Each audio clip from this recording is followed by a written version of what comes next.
Well, happy holidays, everybody. We have a cavalcade of stars joining us on the show. Wow, and great poll. A Great personal poll. favorite of one of ours joining us here.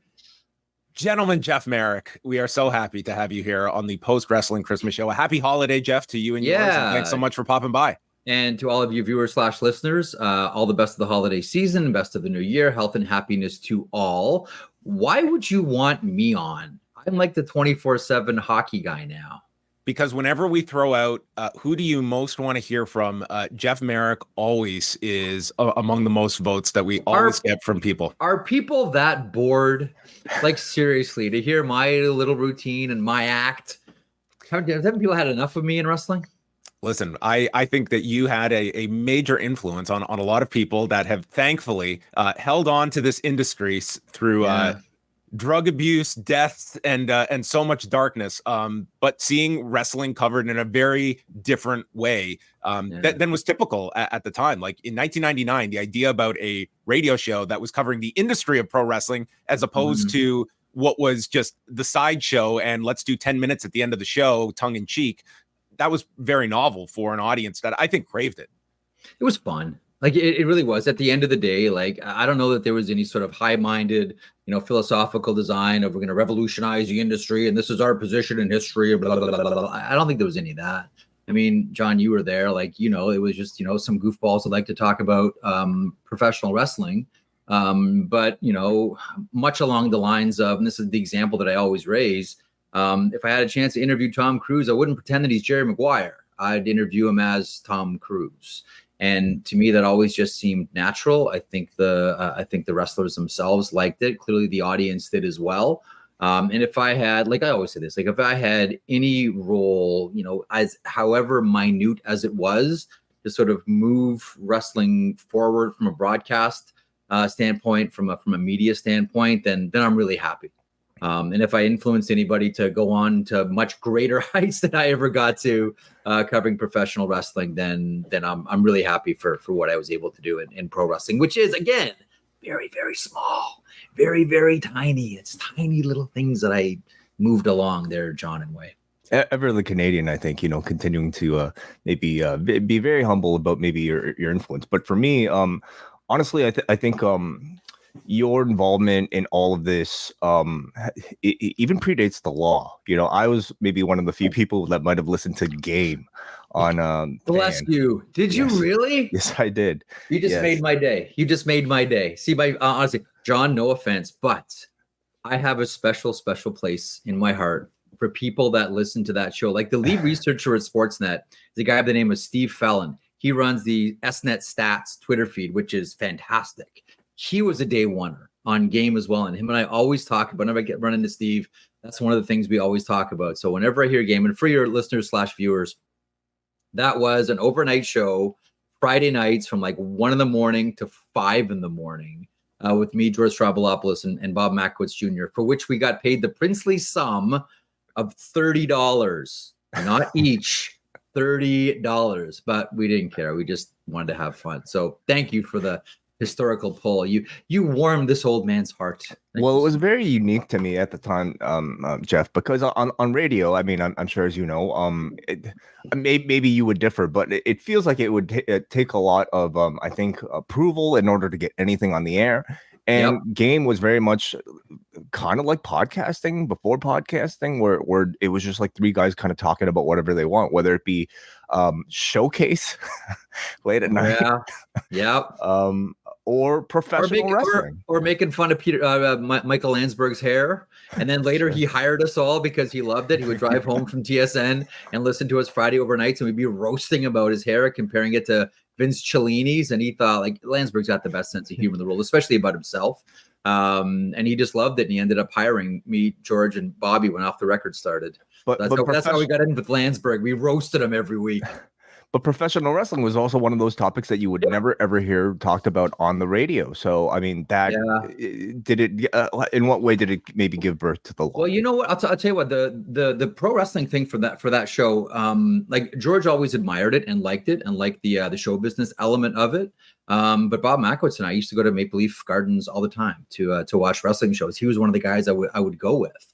and we would all watch wrestling on Saturday afternoons. You know, in Southern Ontario, you were really blessed because Saturday afternoons were all wrestling and roller derby. We did get roller derby, but at noon you had AWA, and all the matches were recorded in Winnipeg. And then 1 o'clock was Maple Leaf Wrestling. At 2 o'clock there was an hour of roller derby. That's how I fell in love with Skinny Minnie Miller. And then at 3 o'clock we got from BC Al Tomko's promotion. Mm-hmm. So like you could park it from noon to 4 every Saturday when other kids were out there being productive and having fun and playing hockey and doing things that were healthy for them.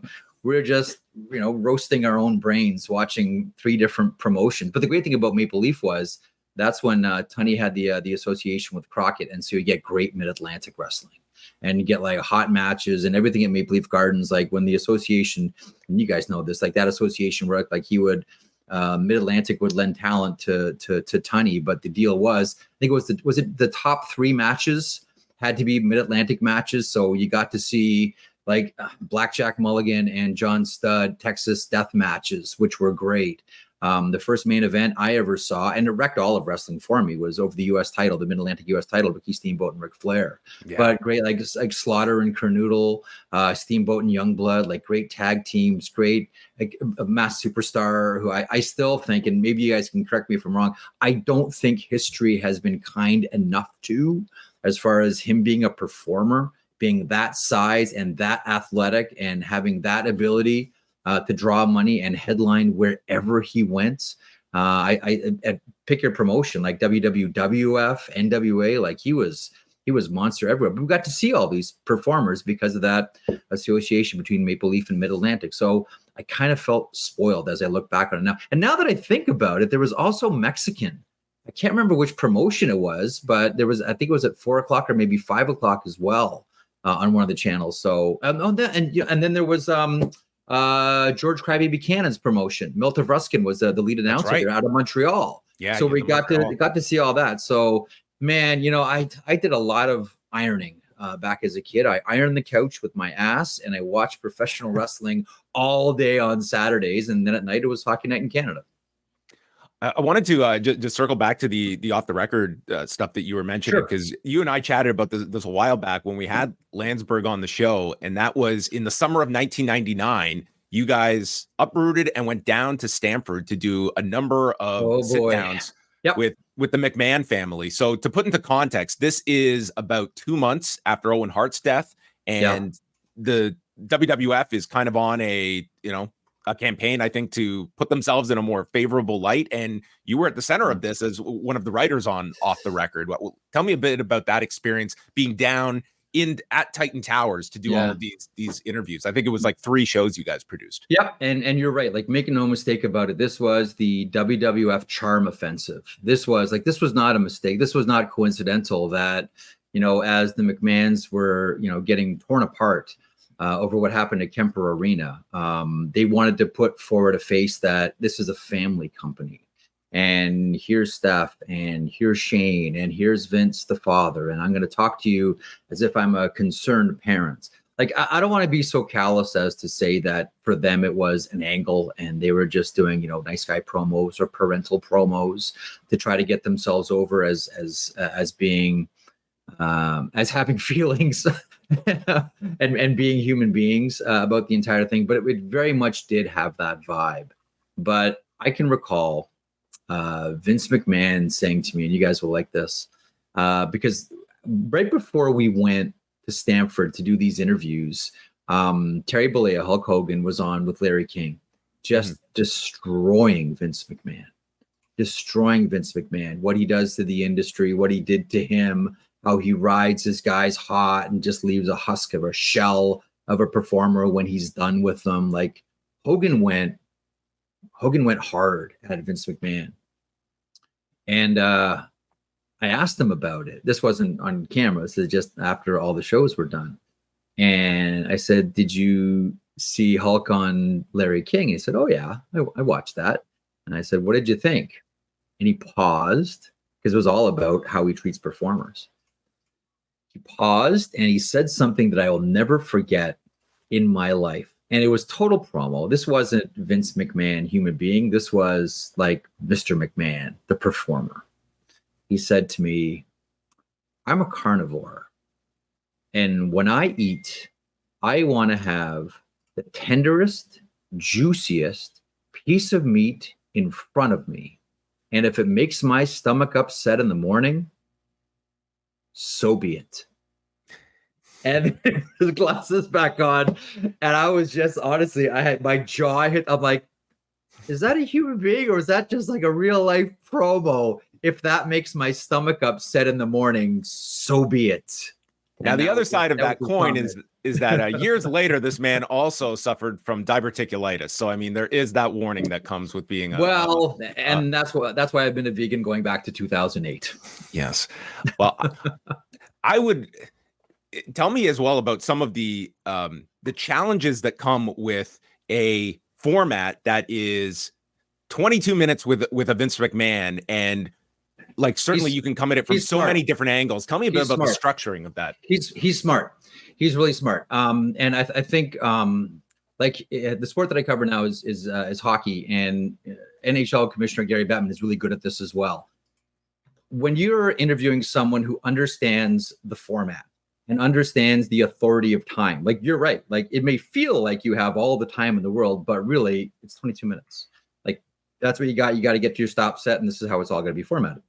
So what McMahon is great at is, and the whole family's like this, the power of the pause, the power of slowing things down in order to eat the clock and trailing down on your speech to give the appearance that what you're saying, all the words have a certain, how shall we say, gravity. But really what you're doing is you're stretching it out. So I don't think that like these people are masters of understanding the art of an interview. There's only one thing, and again, this is all hindsight is 2020.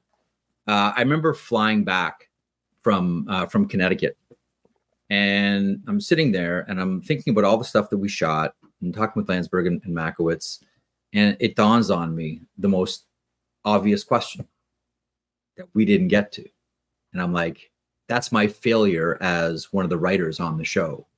One of the questions that I should have fed Landsberg or helped work with Michael on putting out there was, Vince, what if that wasn't Owen Hart? What if that was your son? Would you have stopped the show? And there's really no answer, because on the one hand, if you say no, you come across as callous and you betray everything you're trying to portray right now. Vince and Linda and Steph and Shane, like we're the family here. So if you say yes, then you come across as callous. If you say no, you come across as callous as well. There's only one way out of it. And I'm pretty sure he would have chosen this answer. But again, this is like on the fly, and you got to rely on your brain moving quickly here. The right answer probably would have been, I shouldn't make that decision at that time. I would have handed it over to Pat Patterson, or I would have handed it over to someone else. That shouldn't be my decision because I am too emotionally invested in that moment. Would he have given that answer? I don't know. And we'll never know. But the one thing that and John, you and I have talked about this before, the one thing that I always take away from that whole episode at Kemper Arena, whether it's show went on, the McMahons, the entire tragedy, what happened psychologically to all those performers that saw a colleague pass away in the ring, I still don't know how the Kansas City police didn't stop the event and say, this is a potential crime scene. Nobody touch anything. Everybody leave now. That's the one that I've and I don't know, I don't cover it anymore. So like, you guys can tell me if Kansas City police has ever commented on why they didn't stop the event after someone died on the stage. I don't know. It's a great unanswered question that, like, this was a crime scene that we not only had 10,000 witnesses to, but that we had active performers coming out performing on top of this crime scene. And you just look at it, and I mean, you tell me, Jeff, like the equivalent of a hockey player dying on the ice, and Game's over. how that would be treated. Game's over. We saw that in England, where a player had his throat sliced, and the game stopped. The game stopped. The team didn't come back for, I think it was a couple of weeks. I mean, just the trauma and the tragedy. Yeah, that's one that I still look at, you know, and I go back to, and I say, like, how did they not? Like, how did they not just say, like, okay, everyone, this is over? And you talk, like, you've talked to all the performers afterwards, and they've probably all told you, like, they don't remember the matches. Like, they were zombies at that point. Like, on the one hand, you're trying to process that Owen Hart has passed away, and you gotta, okay, this spot, that spot, I gotta go. Here's our finish, and what's my time? And like, it was a horrible situation for everybody involved. It's awful. Like, it's the worst thing that I've ever had to cover in professional wrestling. And I can remember making phone calls that day. And, you know, I remember Wayne Ferris, Honky Tonk Man, saying, you guys are getting played. It's a work. I'm not going to fall for it. I'm not going to come on and embarrass myself and come on the radio and talk about this, because this is an angle. This is a work. You guys are getting, like, oh, like, he's like, Wayne, he's dead. I'm not buying it. You guys are falling for it. I'm not going to be part of it. And then I remember talking to Terry Funk as well that night. And he said, I'd love to come on, but I'm too angry at Vince McMahon. I'll say something that I'll regret. And he was hot.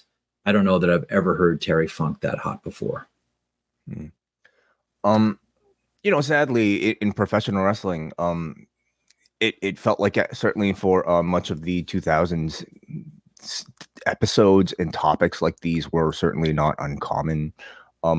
I feel like it takes, maybe, you know, the type of maybe broadcasting that you might have sort of helped it, you know, push out to the audience in this more of a in-depth, sort of like thoughtful discussion about professional wrestling that provides a forum in order to, like, you know, talk about something like this in a maybe sort of I don't know, like, in a way that I think these two sort of topics demand. What, you know, did you always feel like there was a market for this sort of discussion of professional wrestling? You know, market's an interesting word, because that implies commerce. I didn't know that it would be something that, you know, could be a career. I thought it was interesting, and I thought that there would be a lot of like-minded people. And as we found, there were a lot that they themselves talked about the industry the way that our show did. And the way that everybody on our show did, and they were curious about it. And I think that at the end of it, and I still follow the exact same philosophy in my career now that I did in professional wrestling. And that is, every show you have to answer one question. And that question is, tell me something I didn't know. Well, it's more of a statement, really, Jeff, but that statement is, tell me something that I didn't know. Like, I feel if you're going to be presenting, if you're going to have an information-based property as opposed to a personality-based property, you have to do the anthropology. Like, you have to go out and find things and bring them back. Like, you have to be the one, you know, taking the jug to the river to bring the water back to the village. Like, that's your responsibility as a broadcaster. So the way that I covered that is the same way that I cover hockey, is the same way that really I would cover any sport or any topic that I was doing. At the end of it, I think it's your responsibility to tell people something that they didn't know. And if you can do that consistently enough, I mean, that's probably a good format for success, or a good strategy for success. But honestly, that's the only thing that I went into every show thinking, am I telling people something that they didn't otherwise know? Because nothing that I do is going to be involved. Like, I'm not going to have any sort of personality-based property, because I don't think that I can be, as a personality, that consistently interesting. The only thing that I can do is sort of put frames around things and find information. You know, the frame being that area where, you know, life stops and art begins. Like, I'm interested in that part of media. Give me that frame. I think frames are really important, because, again, like I mentioned, life is stopping here, art is stopping there. In between is the frame. If you can exist there and join those two things, then I think you have a recipe for success. And that's kind of the way that I approach professional wrestling. And that's the same way that I approach hockey, which I cover on a daily basis now. A show that we sometimes cite, a very famous one that you might not even remember, Jeff, but I think it's the marriage of all those elements, was a week that you man the show solo, and you just did a page-by-page review of Hulk Hogan's first book that came out, and it was just fact-checking every page. It was the most riveting 2 hours that I wish so much existed out there, because it was incredible. It was just page by page by page, and you just I remember that. It was like it's to me, it's the all-time But it whopper was- of a book. But it was easy, right? Like, okay, pat myself on the back too, but that's like not even shooting fish in a barrel. That's like shooting fish in a barrel full of Vaseline. The fish aren't even moving. Like, honestly, it was one of the easiest things to do. I'll tell you, I got in a lot of trouble with that. I shouldn't say trouble. I had a lot of people angry at me about that book. And it starts with Carl DeMarco. And I remember at a house show, I remember I was either backstage or on the floor, and DeMarco came up to me and just ripped into me. And I kept coming back with the same thing. Tell me one thing, Carl, that I said that was wrong. Well, that's not the point. You shouldn't be doing this and the other. And like, Carl, tell me one thing that I said that wasn't wrong. Whether it was matches that never happened, whether it was attendance figures, whether take your pick. Like, choose any of them. Like, I'm happy to be wrong. I like when I'm wrong. That's the only way any of us grow as either, broadcasters, journalists, whatever you want to call us. I just said, Carl, tell me one thing that I said that was wrong.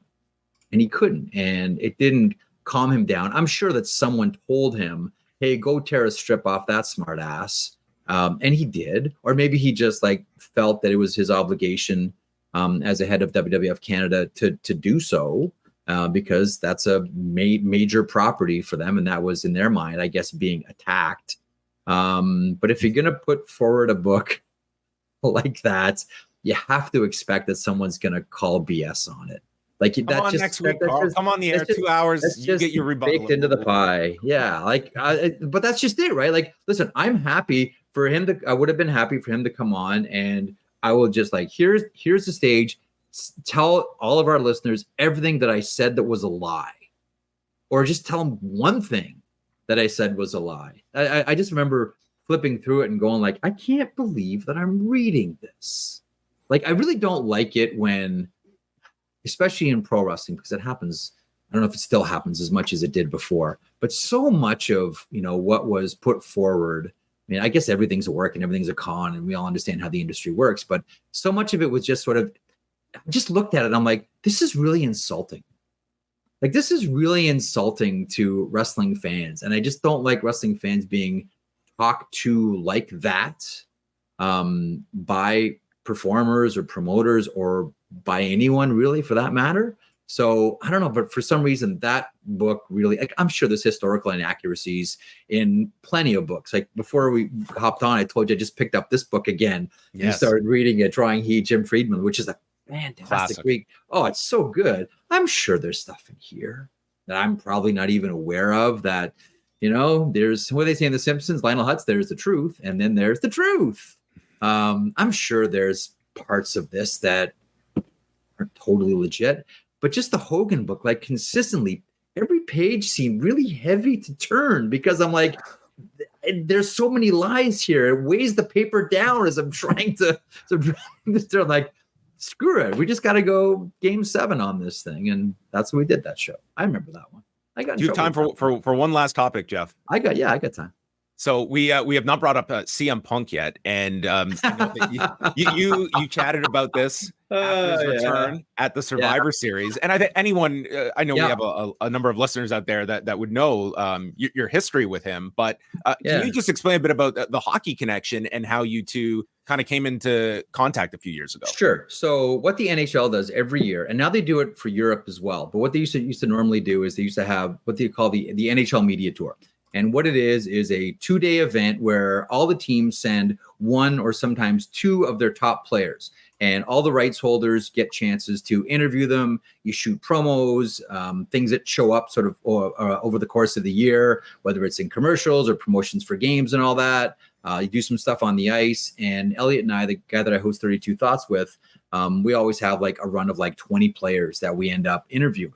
And one of our producers came up with a great idea. So they used to always do this in Chicago. Now they do it in Vegas for the North American players, and it changes in Europe for the European players. Last year we were in Paris. This year we were in Stockholm. So this would have been when it was in Chicago. And one of our producers, who's also a wrestling fan, and you'll find a lot of wrestling fans in hockey media, I'll tell you, man, they are everywhere, said, thought to himself, it would be really cool if CM Punk, Phil Brooks, would sit in on an interview with Jonathan Toews, the captain of the Chicago Blackhawks. He's a huge Blackhawks fan. He lives in Chicago. So our producer called him up, and he has a certain fee for what he does, and it was like way more than we're going to pay at Sportsnet. But good on Phil. He said, you know what? Screw my normal fee. I'll do it for I think he did it for 1/10 of what he normally does. He said, look, listen, it's just going to be fun. And he knows all these Blackhawks players. There's a great shot. There's Phil. There's Elliot. And look at my dumb smile. He said, look, this is just going to be a good time. Okay, well, this will be fun. We're doing Jonathan Toews on the second day. So just show up for that one. And if we can do a 20-minute interview with you after for the podcast, that would be great, because we have a lot of wrestling fans that listen to the 32 Thoughts Hockey Pod. But here's the pro that Phil is. He showed up on the first day and said, do you mind if I just sit in to listen to how you guys do this? And so I get a sense of what you expect out of me. This is a non-paid day. He just showed up, spent the whole day in the room with Crosby, Ovechkin, superstars. And Phil just sat there. And as guys would leave the room, it was funny. There's a lot of hockey players that are wrestling fans. Is that CM Punk? Because I CM Punk sitting in the corner while you guys are doing all these interviews. And then Toews was on the second day, and he sat in and told some great stories with Toews about celebrations for the Stanley Cup and his history with hockey and how much he loves the Hawks, et cetera, et cetera, et cetera. And then for the interview that we did with him, he's like, look, we can go Broadway if you want. Don't feel like you only need to do 10 minutes. You got me for the day. Use me. So it was great stories of Harley Race and his history in wrestling. And that's really where this sort of quasi friendship sort of began with Phil. I was always a fan. I always loved him. I think he's just a tremendous performer and a highly, highly intelligent person. And what I like about Phil is, and I'm sure you guys have met people like this in your lives as well. There are people that dip their toe into the water, and then there are those that just dive into the pool and will put themselves out there and will try new things in order to grow, in order to make themselves better. I'm sorry, I don't care how you do in a UFC fight. I've always thought about what happens in your brain when you hear the door close. What happens? And there's one person in there, the referee, who's separating you from your demise. Goes through your head. And Phil puts himself in these situations as a way to grow. Does he get criticized? Absolutely. Does it change the way he feels or behaves? Not at all. There's an old saying, dogs don't bark at parked cars. And I think Phil understands that maybe more than anybody else. He will deliberately put himself in situations that are good and healthy for him as a human being, because he will grow because of it, knowing full well he's going to get criticized. There's a great old story. In the 1970s, the Philadelphia Flyers and the NHL were a combination of toughness and skill. And they had a guy by the name of Dave the Hammer Schultz, who set the NHL penalty minute record with getting 472 penalty minutes. And there was one cover issue of the Hockey News, and it had a picture of Dave, and he's fighting, long hair, big mustache, looking real tough. And the headline is, Dave Schultz is ruining hockey. And Schultz goes into his head coach, Fred Shearo's office, and says, my parents back in Saskatchewan, they read the Hockey News, all my friends, my family, everyone's going to see this. This is terrible. This is awful. I'm embarrassed. And Fred said, oh, you want this to stop? You don't like this? And Dave said, no, I don't like this. This is terrible. And Shearo said, okay, well, you can solve this really quickly. And Dave said, yeah, what do I do? He said, it's really simple. Say nothing, do nothing, be nothing. Now get out of my office. I always felt that way about CM Punk. He understands that when you're doing something, that's when you get criticized. When you're doing something different, that's when you really get criticized. But that's the only way you're going to grow as either a person or a performer. I know Phil has his detractors. I understand that. I get it. But I have all day for someone that thinks like that. Like, to me, the most impressive thing about Phil is his brain and how he thinks. And he's got great stories. And we have a mutual love of Harley Race and Mitsuhara Misawa. And I don't really talk to him a whole lot about his day-to-day at all when we text or talk. I talk to him about old wrestling stories, and he talks to me about the Chicago Blackhawks. It's like a picking of each other's brain. It's one of the coolest relationships I have, and I got a lot of time for that guy right there. Well, to your point, I mean, since he's come back, number one, he is the biggest star in the industry as we speak. And I mean, this guy's spending his days off going down to the Performance Center and working with younger talent. I mean, it's all or nothing, and he's all in on this run. If you're in for a penny, you're in for a pound. That's what he believes. Like, if you're going to do it, really, really do it. You know, Sam Kinison used to have the great line, if you're going to miss heaven, don't miss it by 2 inches. Yeah. And Phil, like, if he's going to do something, like, none of that surprises me. Even just by that tiny little thing at the NHL Players Tour, showing up for the full day, unpaid, just to see how you guys do this. And really, I mean, it's really boring. Like, we sit there and there's 2 microphones and we ask a bunch of hockey players goofy hockey questions. Like, Phil, we're not trying to put a man on the moon here. Phil, we're not trying to crack the atom. Like, there's no like grand reveal, like the some big secret. Ignore the man behind the curtain, like it's Oz. This is just, you know, 2 hockey schmucks in Canada talking to hockey players. But for Phil, it was important that he understood everything that he was about to walk into. I'm endlessly impressed by Phil Brooks. Well, Jeff, we are. It sounds like I'm about to say that he invented oxygen too, isn't it? Like, I'm gushing about like he's invented oxygen as well. I'll throw that in. And he invented oxygen, ladies and gentlemen. And they'll save that for Mania season. That'll be okay. Very good character reveal. But Jeff, thank you so much for jumping on with us. Of course, I'm sure many of you already listeners of 32 Thoughts, the podcast, and named after himself, the Jeff Marek Show, weekdays noon to 2 p.m. 2 things as I wrap up, and thank you very much. You read that just as I wrote it. Thanks, John. Yes. A couple of things. I hate the name, the Jeff Marek Show. There's that element of staring at a mirror or, oh look, there's my navel. I wanted to call the show Rink Fries, but everybody above me said, Jeff, that's a terrible name, so we're just going to name it after you.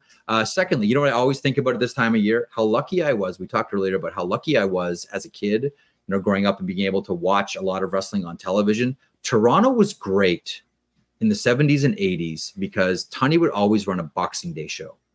And for a lot of guys that were on the road, maybe didn't have a family, or maybe didn't want to go see their family around Christmas time, they could always get a really good payday at Maple Leaf Gardens on Boxing Day. It was the only promotion that ran, and that's where you got to see, you know, Dory Funk Jr. I never got to see Dory Funk Jr., but I saw him on Boxing Day. That's where I got to see Austin Idol. I never saw Austin Idol live, but I did on Boxing Day. The Assassins. Go right down the list. Boxing Day was always a special day because for Toronto wrestling fans, and I believe they used to pack the place too, you could see a lot of performers from other territories that otherwise you couldn't see because that was the only promotion running. And I'm sure, guys, that the payoffs were pretty juicy because they were the only show in North America. Jeff, a happy holiday season to you. And thanks, boys.